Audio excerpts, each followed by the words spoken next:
Muito bom dia. Eu sou Pedro Moreira Salles, presidente do Instituto Unibanco. Queria dar aqui as boas-vindas a todos. Excelentíssimo senhor Mendonça Filho, ministro da Educação. Excelentíssima senhora Isolda Sela, vice-governadora do Ceará. Excelentíssimos senhores e senhoras secretários de Educação do Estado do Ceará, Distrito Federal, Espírito Santo, Goiás, Pará, Pernambuco, Piauí, Rio Grande do Norte, Santa Catarina e São Paulo. Querida Maria Cristina Frias, que aqui representa a nossa grande parceira na elaboração desse seminário, a Folha de São Paulo. Senhoras e senhores, o que nos trouxe até aqui para esses 2 dias de encontro foi uma crença fundamental que compartilhamos: o poder transformador que a educação pode exercer na sociedade. Estamos reunidos nesse momento porque acreditamos que somente juntos, educadores, gestores públicos, representantes do terceiro setor e da academia, seremos capazes de atuar de forma mais consequente e transformadora.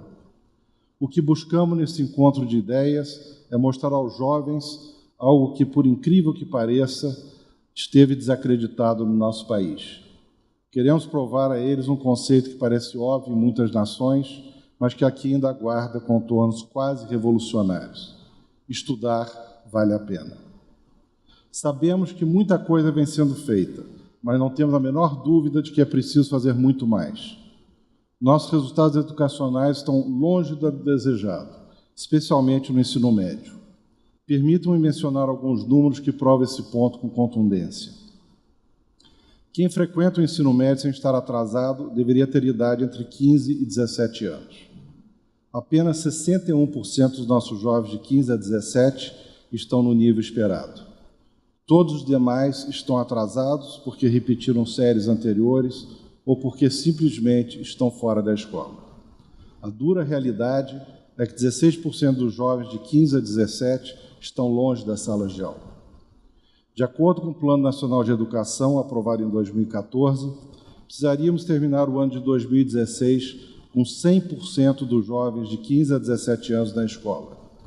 Como só restam 3 meses para o fim de 2016, ficaremos muito longe desse objetivo.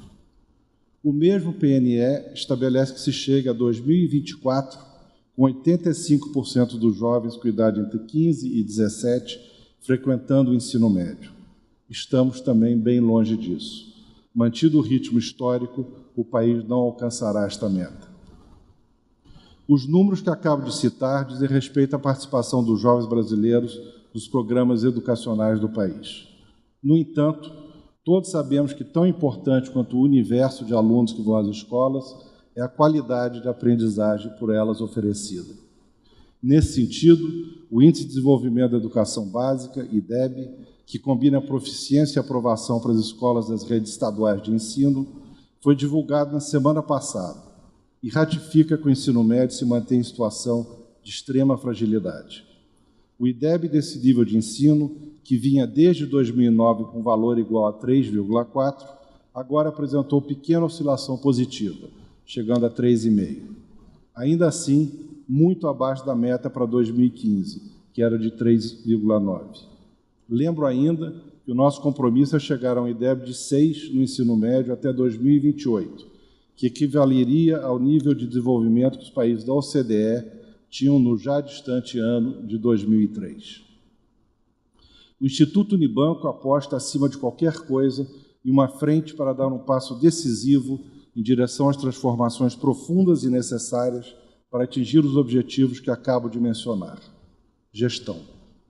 Se há uma coisa na qual apostei ao longo de toda a minha trajetória empresarial e que jamais me trouxe qualquer tipo de desapontamento, essa coisa é a boa gestão.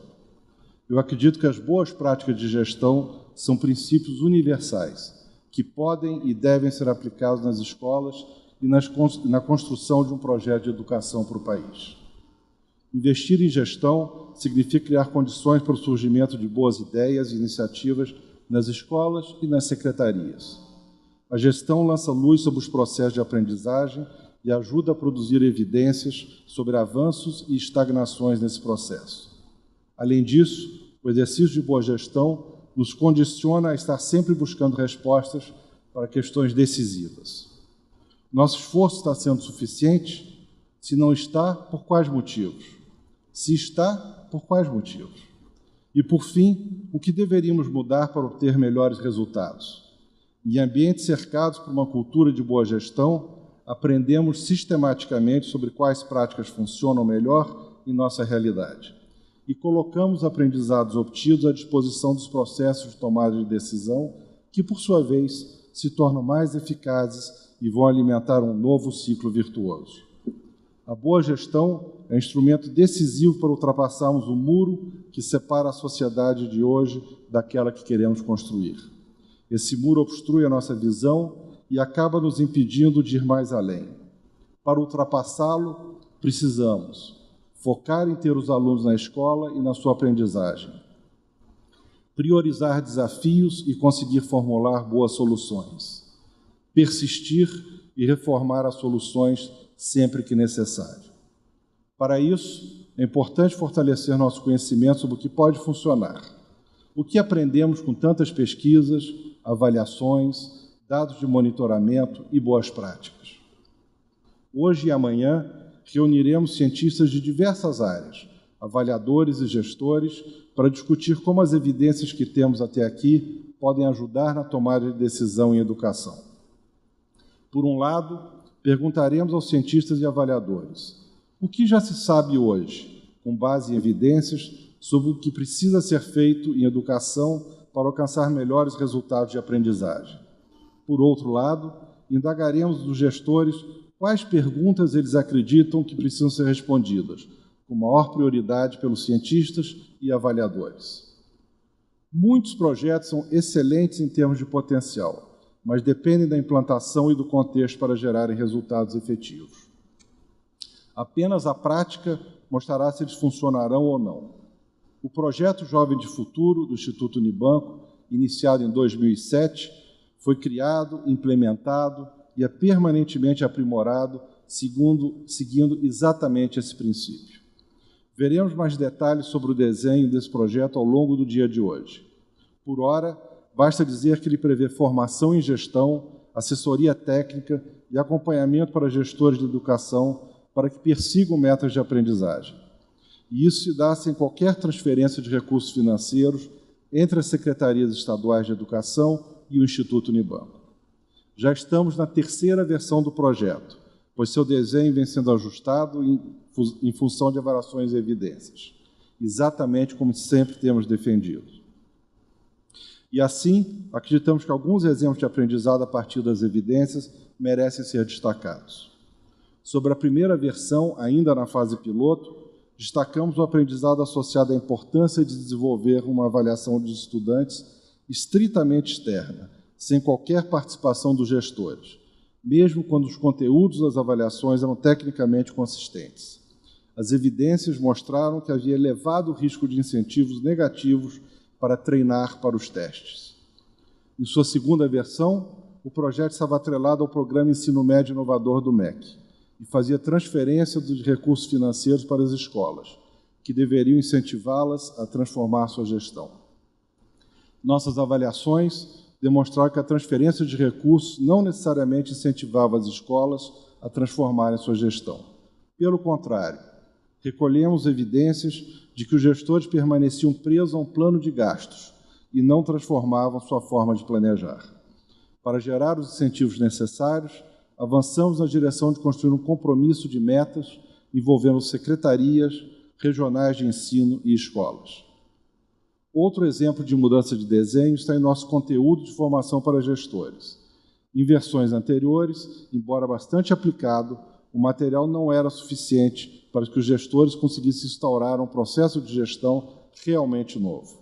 Agora, criamos protocolos capazes de estabelecer esses novos processos transformadores, fortalecendo e sendo fortalecidos pelos cursos de formação oferecidos aos gestores.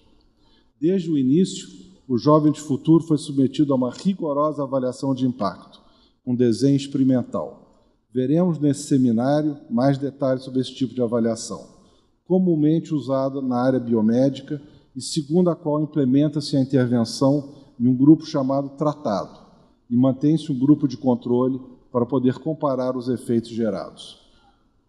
Apenas para compartilhar com vocês uma breve cronologia de Jovens Futuro, destaco algumas datas-chave. Embora tenhamos incluído o diálogo com as primeiras redes parceiras em 2007, foi em 2008 que iniciamos o atendimento em escolas da região metropolitana de Belo Horizonte e Porto Alegre. Essas iniciativas marcaram a primeira geração do programa. Naquela época, havia cerca de 50 escolas participantes do projeto em cada localidade. Metade era atendida nos primeiros 3 anos e a outra metade nos 3 anos seguintes. A melhora observada no grupo inicial, quando comparada com os resultados obtidos pelo grupo que só entrou na segunda etapa, o chamado grupo de controle, serviu para avaliarmos os avanços conquistados. Assim, foi possível isolar exatamente o quanto da melhora nas escolas coube ao Jovem de Futuro. Em 2012, nos tornamos parceiros de Ceará, Goiás, Mato Grosso, Pará e Piauí. E nos associamos ao Programa Ensino Médio Inovador, PROEMI, do Ministério da Educação. Essa foi a segunda geração do Jovem de Futuro. As escolas também entraram em ciclos no projeto, o que permitiu continuar com a avaliação de impacto. Os gestores nesses estados se comprometeram com a produção de evidências sobre a relevância do projeto antes de universalizá-lo. Até 2014, tínhamos atendido mais de 2.100 escolas nesses estados. Em 2015, o projeto se desvincula do PROEMI, ganha mais força na atuação junto às regionais de ensino e ao órgão central da Secretaria de Educação. Espírito Santo se torna parceiro. É a terceira geração do Jovem do Futuro. Pará e Piauí migram para esse novo desenho, sempre com compromisso com a geração de conhecimento sobre o impacto dessa intervenção. Em 2016, Ceará e Goiás também migraram para essa nova geração do Jovem de Futuro. Nesses estados, o projeto já está sendo implantado com transferência de ações que tradicionalmente caberiam ao Instituto Unibanco para as secretarias de educação. Estamos aprendendo juntos sobre como tornar o projeto cada vez mais duradouro e sustentável. E, para isso, todas as escolas nessas redes serão atendidas. A nossa efetiva capacidade de transferir para os estados a tecnologia do programa é o teste definitivo da qualidade e da robustez do Jovem de Futuro. A dura realidade é que, se o projeto que construímos juntos e com a contribuição de tanta gente não se transformar em política pública, teremos desperdiçado 8 anos de vultuosos investimentos e aprendizados muito relevantes. Nesse exato momento, nosso ânimo é enorme. E esperamos que até 2018, nos estados em que estabelecemos parcerias, o projeto Jovem de Futuro terá atendido a 2.500 escolas públicas e beneficiado nada menos do que 2 milhões de alunos. Para encerrar, acredito que cabe uma reflexão sobre o impacto do Jovem de Futuro, que avalio como bastante significativo. Antes de mais nada, aprendemos que o projeto fez com que a proficiência de língua portuguesa e matemática, medida pela escala SAEB, ficasse 5 pontos acima do que essas escolas teriam conseguido sem esse apoio. Vale ressaltar que a operação em escala do Jovem de Futuro reduziu, como seria esperado, os primeiros valores de impacto observados na fase piloto, quando a abordagem era quase laboratorial. Contudo, o patamar de 5 pontos dos dados em escala são robustos e mostram impacto indiscutivelmente relevante. Isso é muito. Em um país com gigantesco desafio educacional que tem o Brasil, não é muito, não é suficiente. Por outro lado, em um país com dificuldade de melhora como o nosso, certamente não é pouco. A lição que fica é que precisamos aprender mais rápido sobre o que funciona e quais caminhos nos farão acelerar. Além disso, precisamos de todo o conhecimento disponível para esse desafio tão crucial. E esse conhecimento não está apenas nas revistas científicas. Ele pode e deve ser buscado na experiência dos gestores do setor público e do terceiro setor. Temos plena consciência de que gestão é apenas uma parte da solução. Por outro lado, acreditamos fortemente que, se a boa gestão não é suficiente para mudar por si só o padrão de aprendizagem, ela é absolutamente necessária. O programa Jovem de Futuro traz fortes evidências nessa direção. Apesar das dificuldades inerentes, a implantação de um programa padronizado num ambiente heterogêneo e volátil. O histórico que acabo de resgatar demonstra como o projeto que construímos juntos é robusto, bem-sucedido e foi capaz de demonstrar que é possível transformar o panorama da educação no Brasil, algo pelo qual sei que todos aqui estão lutando há muitos anos. Convido todos os presentes a um exercício de abertura e compartilhamento de conhecimento para que juntos consigamos ultrapassar esse muro que nos impede de enxergar um Brasil em que o direito à aprendizagem é realmente respeitado e inquestionavelmente valorizado. Muito obrigado e bem-vindos ao seminário.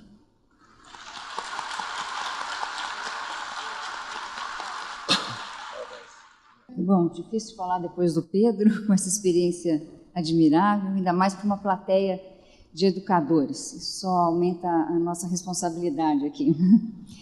Em nome dos colegas da Folha, eu gostaria de dizer que é uma honra realizar esse seminário em conjunto com o Instituto Unibanco, que tem feito esse trabalho admirável na área de educação, sobretudo na mensuração de resultados.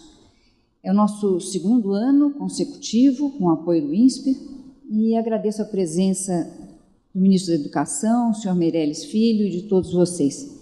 Os objetivos desse evento continuam a ser discutir como melhorar a gestão das escolas públicas, o que passa pela avaliação das suas práticas, e o de propagar essas boas iniciativas já comprovadas. Hoje, a Folha publica, com manchete na edição online, que 7 colégios na Grande São Paulo bateram a meta no IDEB. Isso graças ao envolvimento das famílias e a uma boa equipe. É de se festejar, mas sabemos que essa é uma realidade distante da maioria das escolas brasileiras. No caminho para cá, vim pensando que a nossa própria experiência reflete um pouco a trajetória da educação no país. Se me permitem, faço um breve relato pessoal. Eu fui professora antes de ser jornalista e aprendi que na sala de aula, quando a gente traz uma história, sobretudo se for verdadeira, fica mais fácil transmitir um conceito. E eu tinha uns 10 anos quando eu me surpreendi ao perceber que algumas crianças não tinham o que eu tinha, que era escola. Eram crianças ali perto do nosso sítio e ficava apenas 1h30 de São Paulo. Meu pai até disponibilizava um transporte para as crianças, mas nem todas iam, algumas mães não aderiam. Eu então comecei a reunir algumas das crianças para alfabetização e até dava um reforço para aquelas que já estavam escolarizadas. Passou no ano seguinte, finalmente chegou uma escola para aquela comunidade que crescia e quando souberam desse meu trabalho, eles me chamaram porque não havia uma professora de artes concursada que só chegaria alguns meses depois. Eu fui então, recebi um treinamento que incluía alguns protocolos de planejamento de aula, de registro do que tinha sido dado, e eram aulas aos sábados, que tinha sido estipulado que a escola, como tinha começado já com o início, já com as aulas, o ano letivo em andamento, então, para se recuperar o tempo perdido, as aulas seriam dadas no sábado também, uma jornada de 6 dias por semana. Recebi esse treinamento e instruções muito preciosas da diretora, que era uma diretora muito ativa e que acompanhava muito de perto cada professora. Mas ao entrar na classe, eu tive uma surpresa enorme. Os alunos eram muitas vezes mais velhos do que eu, maiores do que eu. Achei que seria um desafio difícil demais, mas a escola era muito bem estruturada e as crianças estavam encantadas com a chegada da escola. Ouviam com muita atenção o que os professores diziam, até eu que era uma criança quase. E a escola, de fato, tinha sido bem organizada, tinha até um projeto arquitetônico muito interessante. Final de cada classe tinha uma horta, o que aproximava aquela criançada da área rural, fazia uma ponte até para o aprendizado formal.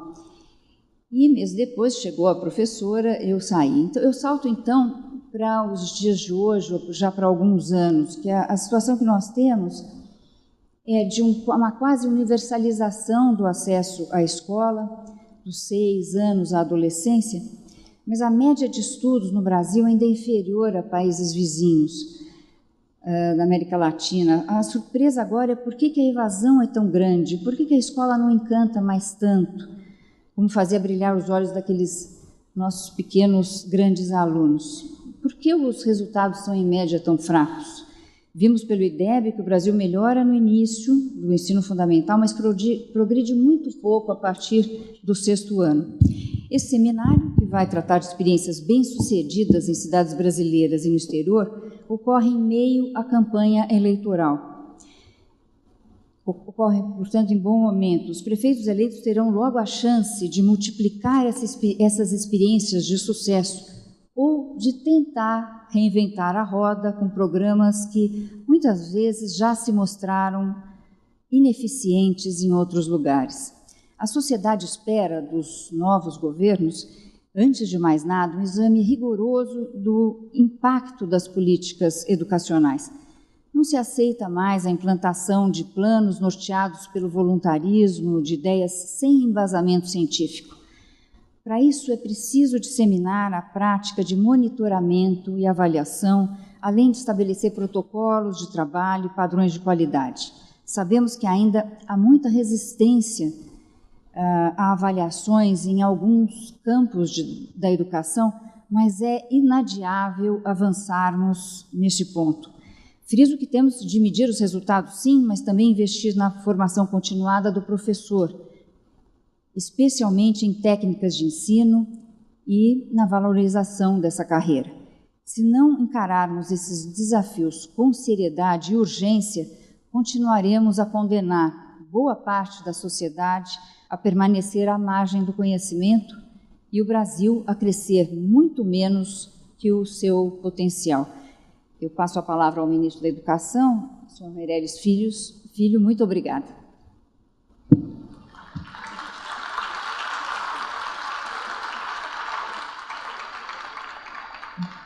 Bom dia a todos. Eu quero saudar aqui o presidente do Instituto Unibanco, Pedro Moreira Salles, a Maria Cristina Frias, editora da Folha de São Paulo, saudar a vice-governadora Isolda, do Estado do Ceará, em nome dela, cumprimentar todos os secretários de Educação aqui presentes, inclusive o secretário de São Paulo, José Renato Nalini, e educadores, professores, pesquisadores, gestores, convidados para esse seminário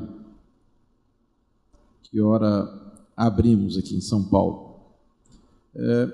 Para mim, eu acho que o tema principal de abordagem do seminário, meu caro Pedro, Maria Cristina, é um tema muito relevante quando se discute educação.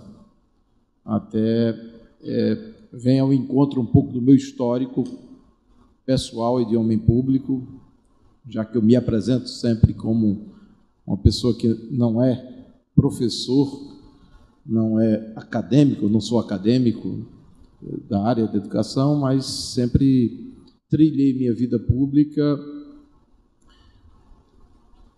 atuando fortemente na área da gestão, como secretário de Estado do meu estado, Pernambuco, e um pouco depois como vice-governador também do estado de Pernambuco, ao lado do então governador Jarbas, e o sucedendo como governador do estado, e tendo preocupações e atuações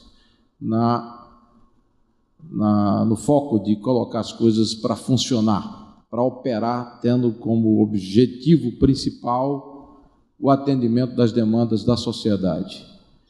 Atuei no campo da gestão pública desde o lado da infraestrutura e algumas iniciativas relevantes na área social, na área de inovação tecnológica, como, por exemplo, o Porto Digital, que é um projeto de êxito na área de tecnologia da informação na capital pernambucana, a cidade do Recife, e acompanhando os desafios da educação pública brasileira e os desdobramentos relativos àquilo que impacta diretamente na vida das pessoas, e principalmente crianças e jovens. nas parcerias com os municípios, encarando desafios como, por exemplo, a qualidade da alfabetização brasileira, que é realmente uma coisa ainda muito distante do que seria razoável, né? Apenas 11% das crianças do terceiro ano fundamental têm alfabetização plena. Correção de idade série, já que a gente tem um flagelo do acúmulo de deficiências ao longo da vida educacional das crianças e jovens do Brasil, que foi abordado há pouco aqui, inclusive por Pedro, Maria Cristina, e, ao mesmo tempo, implantando projetos inovadores, especificamente no campo da educação de nível médio, que é um dos principais desafios do Brasil. A Escola em Tempo Integral em Pernambuco produziu efeitos a partir de vários governos que se sucederam, de posições políticas distintas, mas que colocaram Pernambuco hoje numa posição privilegiada, saindo da 23ª, 24ª posição no IDEB, em pouco mais de 10, 12 anos, para a primeira posição em termos de escolas públicas estaduais, ao lado do Estado de São Paulo, que mostra êxito nesse projeto de sucesso. E parte do sucesso do projeto na área do ensino médio decorre, ao meu ver, da questão da gestão. Itens como supervisão, monitoramento, acompanhamento, planejamento devem estar sempre presentes em qualquer campo da gestão pública, inclusive na área da educação. Nós assumimos o Ministério da Educação no dia 13 de maio deste ano, temos um enorme desafio pela frente. É evidente que o Brasil conseguiu alcançar patamares elevados em termos de inclusão e de acesso à educação, a questão da universalização, mas quando a gente avalia a questão da qualidade, a gente tem que ter a consciência e a convicção de que a gente está muito distante do que seria razoável para um país que é a 8ª economia do mundo e que almeja crescer, se desenvolver, incluir socialmente a maioria das pessoas. E nesse quesito, eu professo algumas convicções. Primeiro, que qualquer ação do Estado brasileiro, em termos do governo federal, há de se valer do espírito federativo. O Brasil não pode ter uma visão una, imposta de cima para baixo, um país tão vasto, de 8,5 milhões de quilômetros quadrados, mais de 200 milhões de habitantes, onde a diversidade de realidades é algo presente. A realidade de São Paulo é diferente do Acre, que é diferente do Rio Grande do Sul, que é diferente do Ceará.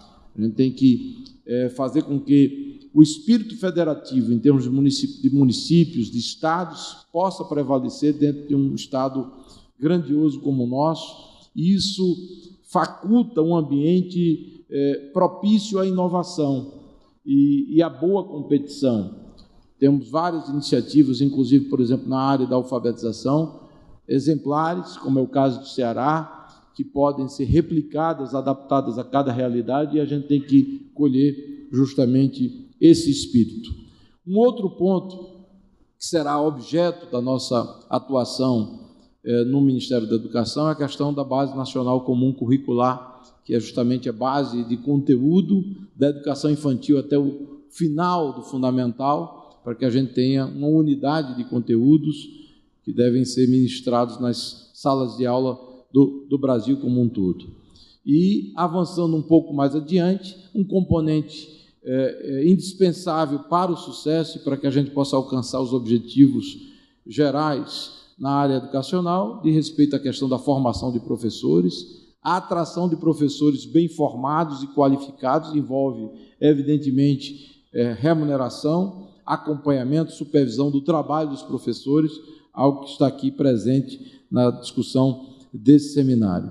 E um ponto que eu destacaria como extremamente relevante, que é parte também da discussão do seminário, que é a reforma do ensino médio, que está na pauta da sociedade brasileira, e os resultados do IDEB permitiram e permitem que tenhamos essa prioridade como uma coisa ainda mais enfatizada tanto pelo poder público federal como também pelos estados da federação. É um flagelo que se encontra hoje na realidade do ensino médio brasileiro. O ensino médio produz aí uma evasão brutal de jovens que não se identificam com as escolas e que, na realidade atual, uma escola que tem um conteúdo absolutamente amplo e como se fosse uno para todas as vocações, afasta muitas vezes o jovem da própria educação de nível médio. O nosso propósito é flexibilizar ainda mais o currículo, fazer com que ele tenha mais relacionamento com a vocação natural do próprio jovem, integração com a educação técnica e estímulo a que os jovens possam definir a sua trajetória educacional visando a educação técnica ou mesmo o acesso ao nível superior de forma mais qualificada. Envolverá também mudanças na questão da gestão escolar, fator que, para mim, produz, com certeza, um diferencial muito grande.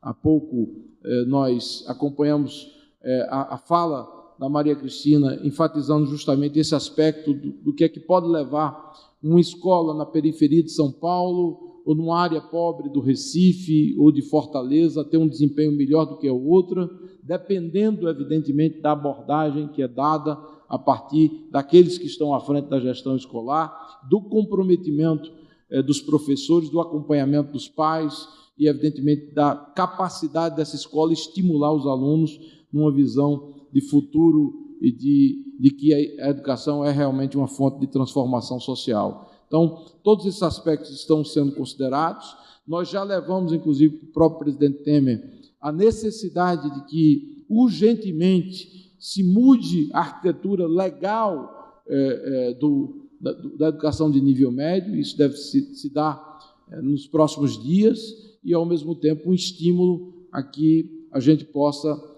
agregar ainda mais concepções exitosas de escola em tempo integral aplicadas em várias realidades do Brasil, como Espírito Santo, Goiás, Pernambuco, Ceará e aqui mesmo no estado de São Paulo. Então, eu quero aqui felicitar os organizadores do seminário, especialmente Pedro Moreira Salles, a Maria Cristina Frias, da Folha de São Paulo, gestores que estarão discutindo ao longo do dia de hoje questões relativas à questão da gestão e da administração escolar e, evidentemente, a minha disposição de que, na coleta de informações, de exemplos que possam ser dados aqui, a gente possa nortear os caminhos que devem ser percorridos pelo Ministério da Educação. Não, volto a insistir, numa condição impositiva e de que somos donos da verdade única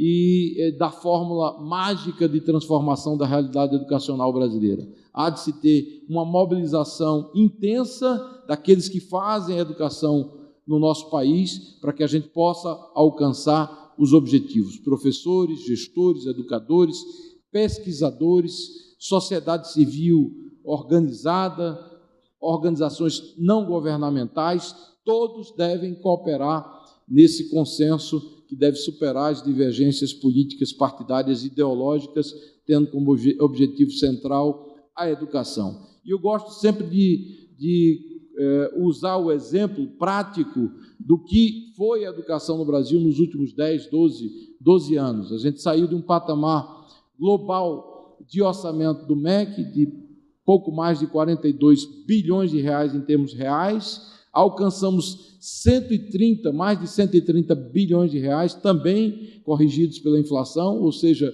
em valores constantes, e, mesmo assim, triplicando o orçamento do Ministério da Educação, não conseguimos alcançar o mesmo sucesso, o mesmo desempenho em termos de qualidade. Então, a gente tem que